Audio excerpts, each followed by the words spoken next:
Hello viewers, আসসালামু আলাইকুম। কেমন আছেন? আশা করি ভালো আছেন। আলহামদুলিল্লাহ আমরা ভালো আছি। আপনারা সবাইকে একটি নতুন ব্লগে স্বাগত। এখানে বড় বড় চিংড়িগুলো কেটে ধুয়ে নিয়েছি। এখন একটু কড়াইতে তেল গরম করে বাছতে দিয়েছি।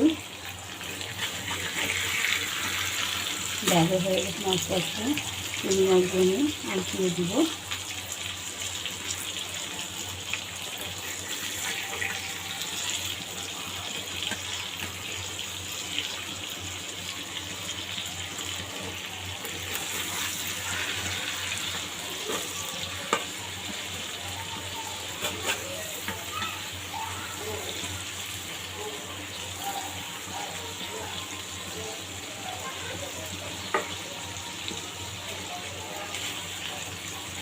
চিংড়ি মাছগুলো এখন ভুনা করবো।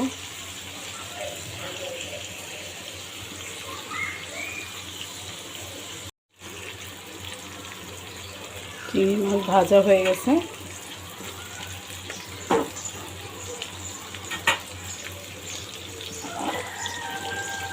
এখন একটু কড়াইতে 1 কাপ পেঁয়াজ কুচি দিয়ে বসিয়ে দিলাম।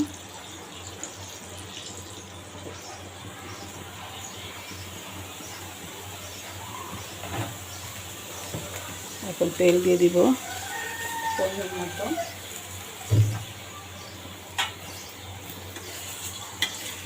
দিয়ে এখন পেঁয়াজটাকে ভালোভাবে একটু ভেজে নিব। একদম বাদামি কালার পর্যন্ত পেঁয়াজটাকে আমি ভেজে নিব।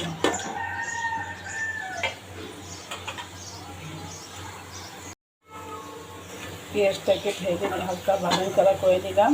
এখন এটা তুলে নেওয়া যাতে সুন্দরের জন্য টমেটো পানি দিয়ে দিলাম।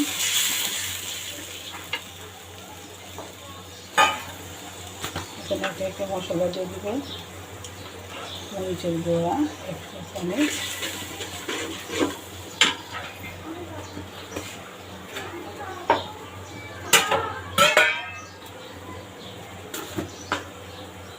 হলুদের গুঁড়া 1/2 চা চামচ,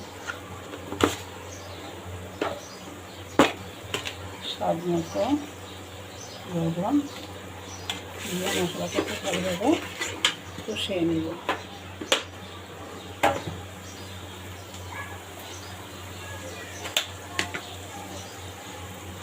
ধনিয়া গুঁড়া 1/2 চামচ,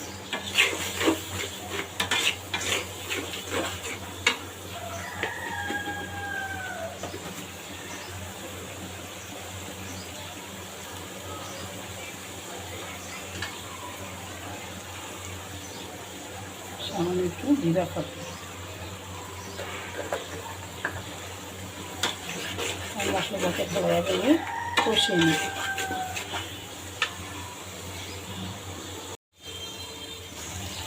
মশলাটাকে ভালোভাবে কষিয়ে নিয়েছি।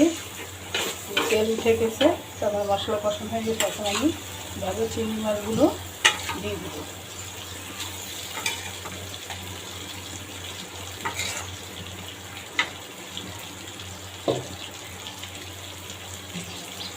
দিয়ে একটু মশলাটার ভিতরে নেড়ে চেড়ে দিব। যাতে মাছগুলো সবগুলো মাছ মশলার সাথে মেখে দেয়।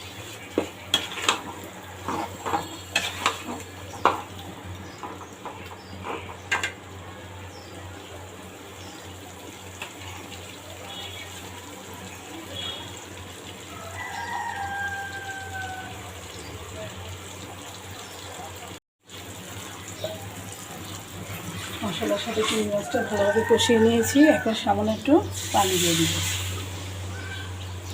দিয়ে নেড়ে দিব।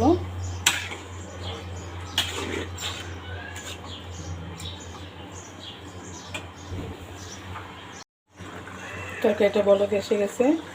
এখন তার মধ্যে আমি ধনেপাতা দিয়ে দিব। তরকারিটা প্রায় হয়ে গেছে।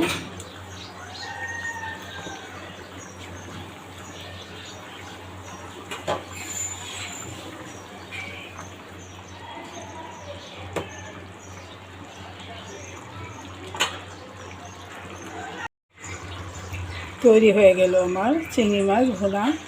কারণ আমি ঝোলটা একটু বেশি রাখছি, কারণ তো ঠান্ডা হয়ে যাবে তরকারিটা। তখন তৈরি হয়ে গেল আমার চিংড়ি মাছ ভুনা। আমি একটু ঝোলটা বেশি রেখেছি, কারণ যখন ঠান্ডা হবে ঝোলটা শুকিয়ে যাবে। যারা আমি ইউটিউব চ্যানেল দেখছেন তারা আমার চ্যানেলটিকে সাবস্ক্রাইব করে দিবেন, একটু লাইক দিবেন আর কমেন্ট করে জানাবেন কেমন হয়েছে। আর যারা আমার পেজটি ফলো করছেন, পেজটিকে ফলো করে দিবেন, লাইক দিবেন আর কমেন্ট করে জানাবেন। ভালো থাকেন, সুস্থ থাকেন। আল্লাহ হাফেজ।